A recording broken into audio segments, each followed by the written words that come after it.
오늘도 이른 아침, 배부른 점심시간, 지루한 퇴근길, 잠이 오지 않는 늦은 밤, 언제나 감동나루를 찾아주셔서 감사합니다. 오늘은 어떤 현실 고증, 고민, 감동적인 사연이 있었는지 함께 사연 들어보시죠. 감동사연 읽어주는 감동나루 지금 시작합니다. 시청하시기 전에 여러분의 구독과 좋아요, 그리고 알림 설정이 큰 도움이 됩니다. 한때는 서유럽 남자들과의 결혼만이 유일한 탈출구라고 생각했던 동유럽 여성들의 시선이 달라지고 있습니다. 한류 열풍과 함께 한국으로 향하는 국제 결혼의 새로운 물결, 그 중심에 선 한 여성의 솔직한 이야기를 들어봅니다. 통계에 따르면 앞으로 5년 안에 동유럽에서 한국으로 시집 오는 여성의 수가 1만 명을 넘어설 것으로 전망됩니다. 이미 국제 결혼이 전체 혼인의 10%에 육박하는 한국 사회, 새로운 변화의 물결이 일고 있습니다. 우크라이나 키우에서 낡은 공장의 기계 앞에서 서구로의 탈출을 꿈꾸던 올레나는 예상치 못한 방향으로 인생이 바뀌었습니다. 미국도 프랑스도 독일도 아닌 한국. 그녀는 왜 한국을 선택했을까요?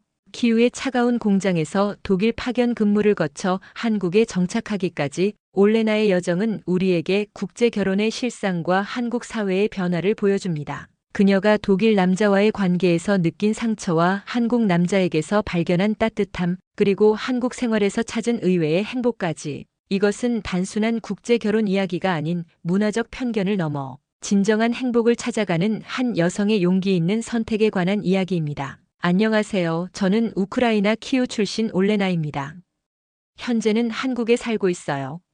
몇 년 전 한국 남자와 결혼해서 이 먼 나라로 왔죠. 예전엔 키우의 공장에서 일했습니다. 낡은 기계 앞에 앉아서 부품을 나르던 날들이었죠. 손에 기름때가 묻고 퇴근길엔 차가운 바람이 뺨을 스쳤어요. 공장 근처 시장에서 빵을 사 먹으며 하루를 끝냈습니다. 그때만 해도 한국은 저에게 먼 이야기였어요. 하지만 키우에서 한국이라는 이름이 점점 커졌습니다. 몇 년 전부터 동유럽에 이상한 열풍이 불었어요. 키우의 좁은 골목에서 한국 노래가 흘러나왔고 공장 동료들이 점심시간에 한국 드라마를 보며 수다를 떨었죠. 어떤 날은 TV에서 한국 아이돌 공연을 틀어놓고 춤을 따라하기도 했어요. 시장에서 떡볶이 비슷한 걸 만들어 파는 아줌마도 봤습니다. 처음엔 그저 웃고 지나갔어요. 하지만 사람들이 점점 진지해졌어요. 한국은 그냥 유행이 아니라 뭔가 다른 삶을 보여주는 곳처럼 느껴졌습니다. 키우에선 한국어 강좌가 생겼다고 들었어요. 공장 친구 하나가 거기 다녔죠.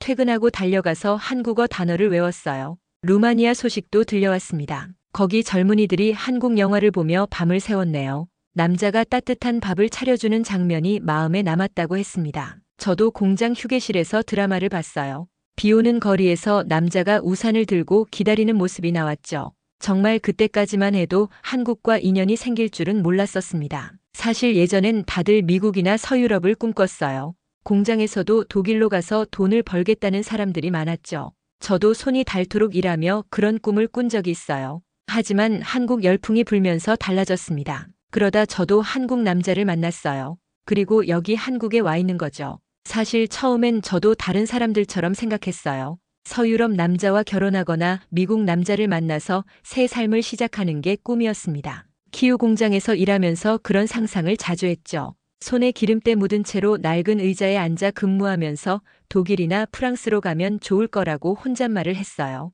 월급이 적어도 언젠가 저축해서 서구로 떠날 수 있을 거라 믿었습니다. 공장 동료들 사이에서도 그런 이야기가 많았죠. 90년대와 2000년대 초반엔 다들 그렇게 생각했어요. 미국이나 유럽 남자와 결혼하면 인생이 바뀔 거라고 했습니다. 그때는 경제적 안정이 제일 큰 이유였죠. 키우의 공장은 월급이 늦게 나오기도 했고 겨울이면 난방도 제대로 안 됐어요. 서구에선 집도 따뜻하고 돈 걱정 없이 살 수 있을 거라고 했습니다. 더 나은 삶의 질도 꿈꿨어요. 공장 근처 시장에서 빵만 먹던 내가 유럽에선 멋진 식당에서 밥을 먹을 수 있을 거라고 상상했죠. 그리고 서구적 자유라는 말도 마음을 끌었어요. 키우의 회색 하늘과 낡은 아파트에서 벗어나 뭔가 화려하고 자유로운 삶을 살고 싶었습니다. TV에서 본 미국 영화 속 커다란 집과 반짝이는 자동차가 눈에 아른거렸어요. 그 영향은 지금까지도 남아있었죠. 많은 여자들이 서유럽 남자를 만나면 다 해결될 거라고 생각했습니다. 친구들 중 몇 명은 실제로 그렇게 떠났어요. 소식을 전해오며 잘 산다고 자랑했죠. 저도 그런 소식을 전하고 싶었어요.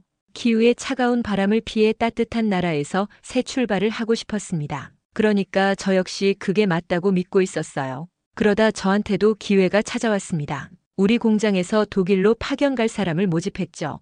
공장에 붙은 종이 한 장이 제 인생을 흔들었어요. 독일 공장에서 일하면 돈을 더 준다고 했습니다. 혼기가 찬 저와 같은 여자들이 눈을 반짝였어요. 다들 지원서를 썼죠. 저도 손이 떨리면서 종이를 채웠어요.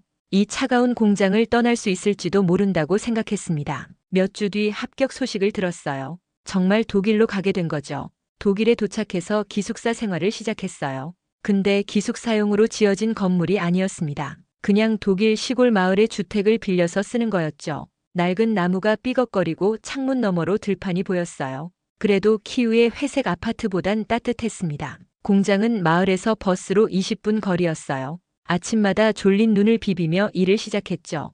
부품을 나르고 기계를 돌리는 일은 키우 때와 비슷했어요. 하지만 월급은 2배였습니다. 그게 결정적인 차이였고 손에 든 돈을 볼 때마다 미소가 나왔죠. 그리고 우리는 외출이 자유로웠어요. 공장 일이 끝나면 집으로 돌아와서 쉴 수 있었습니다. 시내도 멀지 않았어요. 택시 타고 30분이면 번화가에 닿았죠. 주말 밤이면 다들 신이 났어요. 저도 택배로 주문해 놓은 드레스를 꺼냈는데 키우에선 입을 일이 없던 빨간 원피스였어요.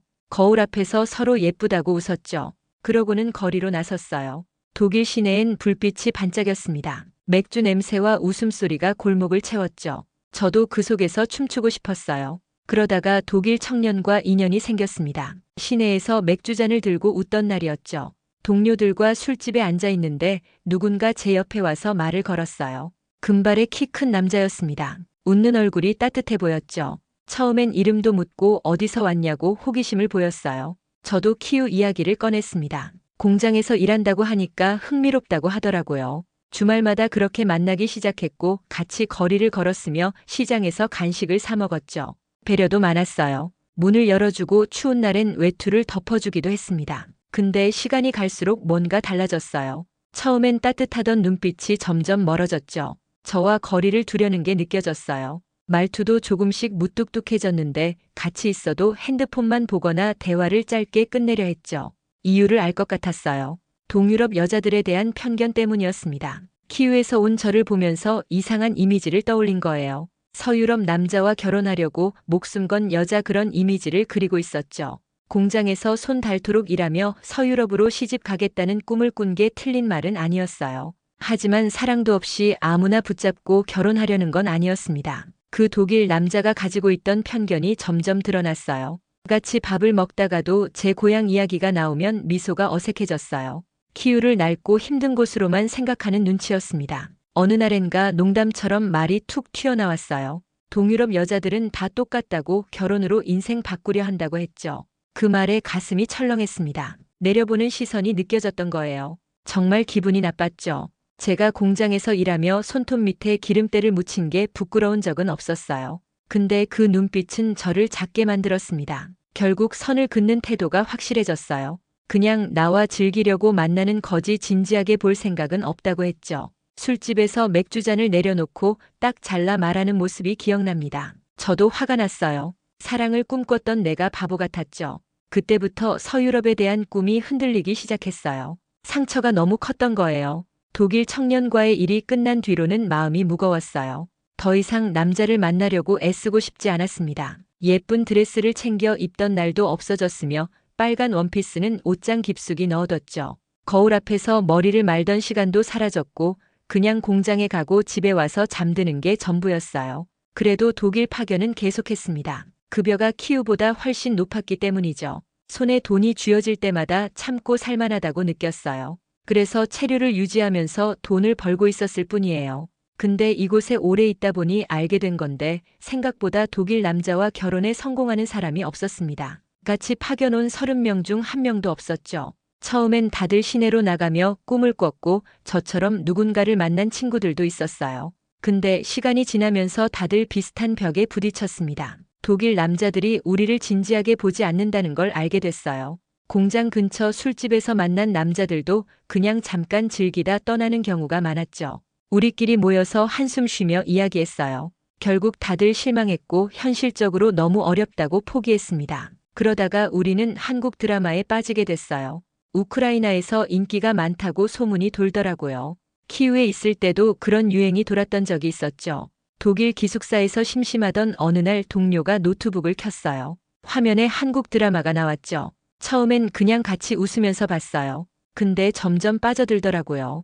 드라마 속에서 남자가 여자를 위해 밥을 차리고 우산을 들고 기다리는 모습이 나왔어요. 낭만적이었고 우리 감성과 너무 잘 맞았습니다. 저도 혼자 방에서 드라마를 틀었어요. 공장 일이 끝나고 돌아와서 낡은 소파에 앉아 화면을 봤죠. 눈물이 나는 장면도 있었어요. 사랑받는 느낌이 뭔지 알 것 같았습니다. 독일의 차가운 거리에서 느꼈던 외로움이 조금씩 녹았어요. 한국이라는 나라가 점점 궁금해졌습니다. 우리 공장 사람들은 한국 드라마를 보면서 한국 남자에 관심을 갖게 됐어요. 다들 드라마 속 남자들처럼 따뜻하고 멋진 사람을 꿈꿨죠. 근데 독일에서 한국인을 만나는 건 불가능에 가까웠어요. 물론 시내에 나가면 가끔 아시아계 남자를 볼 수 있긴 했어요. 근데 대부분 중국 사람들 뿐이었죠.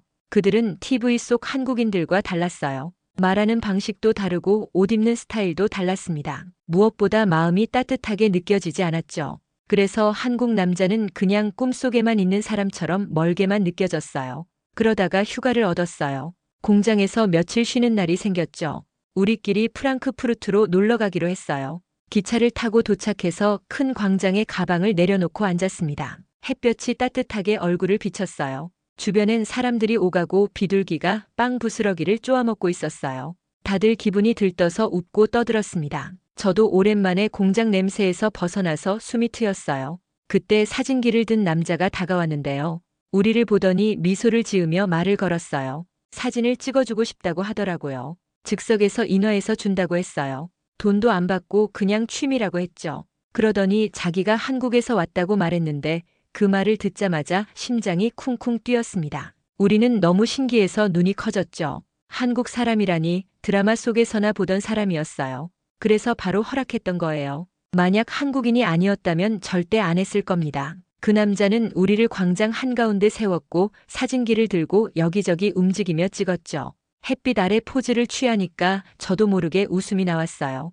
여러 장을 찍더니 손에 든 작은 인화기로 사진을 즉석에서 뽑아줬어요. 손에 든 사진을 보니까 정말 예뻤습니다. 근데 자꾸 그 남자와 눈이 마주쳤어요. 사진을 건네줄 때 카메라를 조정할 때 계속 눈이 맞았죠. 저도 모르게 얼굴이 뜨거워졌어요. 그러다가 자연스럽게 대화가 시작됐어요. 어디서 왔냐? 프랑크푸르트엔 왜 왔냐? 이런저런 이야기를 했죠. 목소리가 차분하고 부드러웠어요. 친구들도 옆에서 키득거리더라고요. 분위기가 묘하다고 저랑 그 남자를 밀어주는 눈치였습니다. 저도 살짝 쑥스럽게 웃었죠. 그러다 누가 먼저 할 것도 없이 인스타그램 아이디를 교환했어요. 손에 핸드폰을 쥐고 아이디를 적는 순간 가슴이 두근거렸습니다. 다음날 저녁 바로 식사를 하기 위해 만났어요. 프랑크푸르트의 작은 식당에서였죠. 테이블에 앉아서 서로 마주보고 이야기를 나눈 것. 그게 첫 데이트였습니다. 대화는 좀 특별했어요. 간단한 건 영어로 했죠. 어디서 왔냐, 좋아하는 음식이 뭐냐, 그런 말들은 쉽게 오갔어요. 근데 더 깊은 이야기는 번역기를 꺼내야 했습니다. 핸드폰 화면에 단어를 치고 서로 보여주며 웃었죠. 나름 소통이 잘 되긴 했어요. 번역기가 느려서 답답할 때도 있었지만 그게 오히려 재밌었습니다. 그래도 불편한 건 사실이었어요. 말이 잘 안 통하니까 마음을 다 전할 수 없었죠. 그럼에도 저녁 식사 자리는 정말 즐거웠어요. 식당 안은 따뜻했고 테이블 위엔 맛있는 음식이 가득했습니다. 그 남자는 포크를 들고 서툴게 파스타를 먹으며 웃었죠. 저도 맥주잔을 들고 기분 좋게 마셨어요. 근데 마음 한구석엔 아쉬움이 있었어요. 독일을 여행 중인 한국 사람과 공장에서 일하는 내가 다시 만날 거라고는 생각하지 않았으니까요. 즐거운 순간이었지만 그냥 좋은 추억으로 끝날 거라고 믿었죠. 그래도 인스타그램으로 메시지는 더 주고받을 수 있을 거라고 기대했어요. 프랑크푸르트에서 헤어진 뒤 실제로 메시지를 주고받았기도 했습니다. 사진을 보내고 짧은 영어로 안부를 물었죠.